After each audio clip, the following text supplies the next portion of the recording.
مساء الفل. اللي متابع القناه دي من زمان او متابعني على الجود ريدز اعتقد هيلاحظ تغير في نوعيه الكتب اللي بقراها، وبالتالي تغير في نوعيه الكتب اللي بنقدمها على القناه هنا. التغير ده باختصار هو زياده كبيره في عدد الكتب غير الادبيه، وخاصه كتب التاريخ والسياسه. الحقيقه ان انا حظي في قراءه الكتب في معظم الاحيان بيكون جيد، واختياري للكتب اللي هقراها بيكون موفق بصوره كبيره، وده لسبب بسيط، وهو اني بدور شويه قبل ما اختار الكتاب اللي هقراه واشوف هل انا مهتم وعندي شغف اقرا عن الموضوع ده ولا لا. وفي احيان كتيره بكون مهووس بموضوع او بفكره معينه، وببدا اتتبع الكتب اللي اتكتبت عنها لحد ما احصل على كفايتي من المعرفه عن الموضوع او الفكره دي وانتقل لفكره جديده. لكن على مر السنوات اللي فاتت واللي بدات اقرا فيها كتب غير ادبيه بكثافه، ورغم كل القراءات الجيده اللي مرت عليا، في مجموعه من الكتب مثلت علامات فارقه بالنسبه لي. مجموعه صغيره من الكتب تتعدى على الصوابع كانت اجمل قراءات حياتي. احنا بالفعل اتكلمنا عن كتاب منها في حلقه نزلناها من فتره قصيره، وهو كتاب العرب ليوجين روجن. النهارده هكلمكم عن كتاب اخر من هذه الكتب، وهو كتاب طرق الحرير لبيتر فرانكوبان.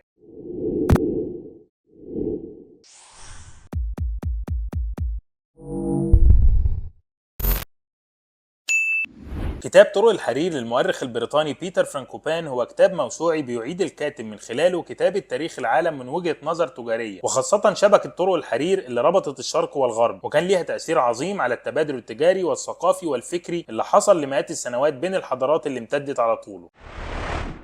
الكتاب بيتميز بشيء، وهو تركيزه على آسيا والشرق الأوسط، واللي كانوا منبع الحضارات الأولى، واللي منهم ظهرت كل الأفكار العظيمة في بداية التاريخ الإنساني المؤرخ. ودي نظرة بتختلف عن النظرة اللي بيتعامل بيها معظم المؤرخين، واللي بتحط دايما أوروبا في المركز، وبتركز أكتر على هذه القارة اللي كانت غارقة في الظلام لمئات السنين لحد ما ظهرت حركة النهضة وغيرت أوروبا تماما. الكتاب بيبدأ بالكلام عن نشأة طرق الحرير ومساراته المختلفة، واللي كانت طرق تجارة بالأساس، ساعدت على وصول بضائع زي التوابل والبخور وغيرها، وتبادلها بين الامبراطوريات والدول المختلفة. الطرق دي كانت بتعتمد بالاساس على مدن تجارية وثقافية مهمة زي سمرقند وبغداد وغيرها، واللي ما كانتش فقط مراكز تجارية، وانما مراكز لنشر الفكر والثقافة في كل انحاء العالم المعروف في هذا الوقت. طرق الحرير كان ليها أثر عظيم في نشأة وسقوط الإمبراطوريات الكبيرة زي الإمبراطورية الفارسية والإمبراطورية الرومانية والسلالات المختلفة اللي حكمت الصين وحتى الخلافة الإسلامية. كل هذه الإمبراطوريات تأثرت بطرق الحرير، سواء عن طريق التجارة فيها أو عن طريق استخدامها لفرض السيطرة ونشر الأفكار. بينتقل بعدها الكاتب للكلام عن انتشار الإسلام وعصره الذهبي، واللي ظهرت فيه أسماء زي ابن سينا والخوارزمي والرازي وغيرهم في مختلف مجالات المعرفة، وإزاي قدر هؤلاء العلماء والمفكرين يعيدوا إحياء العلوم والفلسفات اليونانية ويضيفوا عليها وينقلوها للغرب اللي كان غرقان في ظلام الجهل والتخلف. لكن الحقيقه ان رغم كل الفوائد العظيمه لطرق الحرير من تبادل ثقافي وفكري، الا انه تسبب في العديد من الكوارث اللي سابت اثارها في العالم لعشرات السنين وتسببت في موت ملايين من البشر. هذه الكوارث نقدر نلخصها في 3 حاجات. ممكن بقى الحروب الصليبيه تطلع بقى الشاشه كده.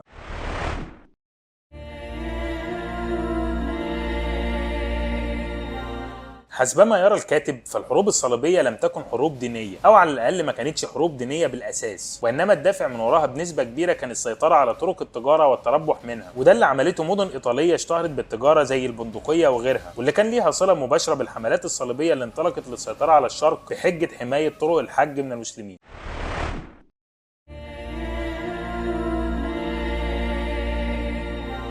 المغول كانوا بمثابة وباء بشري انتشر بسرعة مذهلة، وقدروا في سنوات قليلة من خلال تحكمهم في طرق الحرير انهم يبسطوا سيطرتهم على اكبر امبراطورية متصلة في التاريخ. هذه القبائل البدائية اللي ظهرت من حيث لا يدري احد واجتاحت العالم شرقا وغربا، واللي نتج عن اجتياحهم ده ملايين من الجثث وجبال من الجماجم. لكن في نفس الوقت المغول حولوا طرق الحرير دي لمسارات آمنة جدا، وقضوا على قطاع الطرق، واسسوا لوسائل تواصل بين المدن المختلفة زودت بوضوح اهمية وفعالية الطرق دي. ويمكن اكبر مثال على كده هو الرحال الإيطالي ماركو بولو، واللي زار البلاط المغولي وأرخ بكثافة للفترة اللي قضاها هناك.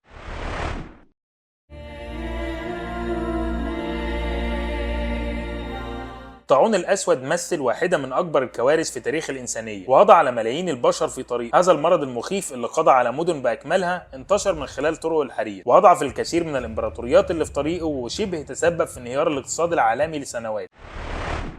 في القرن الخامس عشر الميلادي كانت الدولة العثمانية ليها سيطرة واضحة على طرق الحرير، وبسبب عداوتها مع أوروبا منذ بداية توسعها وحتى سقوط القسطنطينية، كان الأوروبيين بيحاولوا يلاقوا طرق بديلة لفتح التجارة بين الشرق والغرب. هذه المجهودات هتنتج عن اكتشافين هيغيروا الخريطة الاقتصادية للعالم، وهيحطوا أوروبا في المقدمة، وهيفتحوا الباب قدامها لاستعمار العالم كله.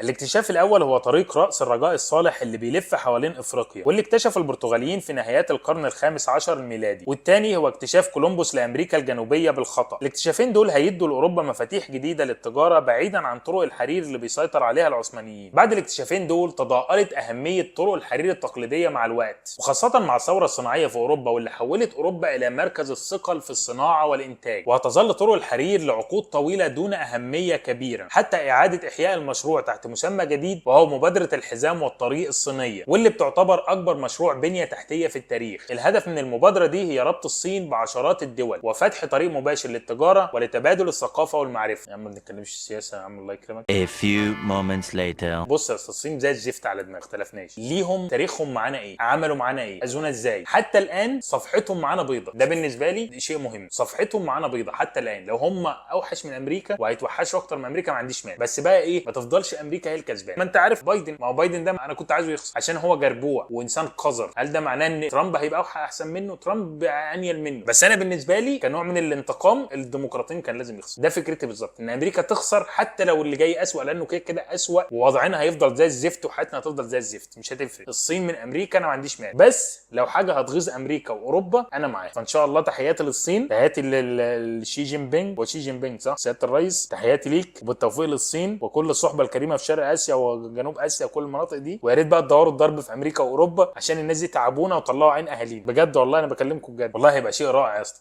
هيبقى شيء رائع لما الصين كده تاكلهم كده كلهم، تفرمهم تقضي عليهم خالص.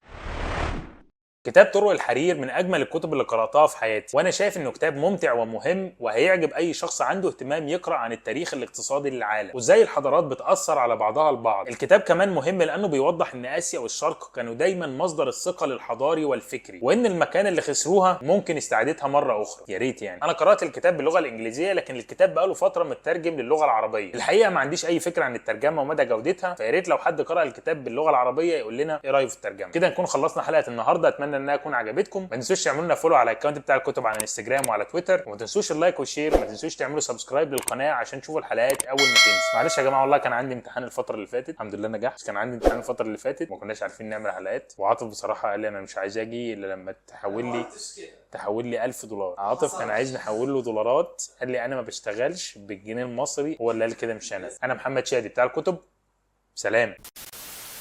انا بتفرج اصلا على قناه اسمها كينجز اند جنرالز اليومين دول، بتعمل فيديوهات تاريخيه. الفيديو بيبقى بالساعه والساعه ونص وحاجات كده، مغول بقى، حملات صليبيه، الغزو المغولي لليابان، حاجات كده، والحاجات معموله هاي برودكشن بشكل يعني خرايط انا ما اعرفش بيعملوها ازاي. يعني بيعملوا خرايط وتلاقي الخرايط ده بقى فيه ايقونات كده بتتحرك عليها لما يبقى فيه حرب او فيه معركه او بتاع، ما اعرفش الحاجات دي بتتعمل ازاي، بس حاجات مسليه قوي بصراحه. ما احنا عايزين نجرب في الاي بقى نشوف الحاجات دي ينفع تعمل ولا لا. انت عايز حاجه من مفيش، انت تديله ديسكريبشن. انا جربت اديله ديسكريبشن عن بدايه الحرب العالميه الثانيه، شوف قال لي لا والله معلش ده انت كاتب دمار وقتل وبتاع، لا مش هينفع، مش هشتغل معايا. فقال لك ما ينفعش. طب ما هو جاموسه، ما انا عامل فيديو، ما هو ده فيديو وانا اعمل لك ايه طيب؟ يقول لك لا والله ده بره المبادئ اللي احنا متربيين عليها في كاي اي. كان في موضوع في الايلتس كنت بحله، انا كنت بصحح الرايتنج بتاع الايلتس مع شات جي بي تي ومع ديب سيك، الاثنين بجرب ده وبجرب ده ماشي. فكان في موضوع عن حريه التعبير، فانا اتكلمت اولا عن الدول الديكتاتوريه، واتكلمت عن اللي بيحصل في امريكا اليومين دول، ان اي حد بيقول كلمتين مش عاجبينهم او حاجات برو بالستينيان بينفخوه يعني. فانا جيت اصححها في شات جي بي تي قال لي لا والله معلش ده مش هينفع معايا. جيت اصححها في ديب سيك قال لك لا والله برده مش هينفع معايا، عشان موضوع الدول الديكتاتوريه دي، لان الصين بتتعامل على انها يعني ايه. فقدرت ان انا اخلي الاثنين مش شغالين. تحياتي.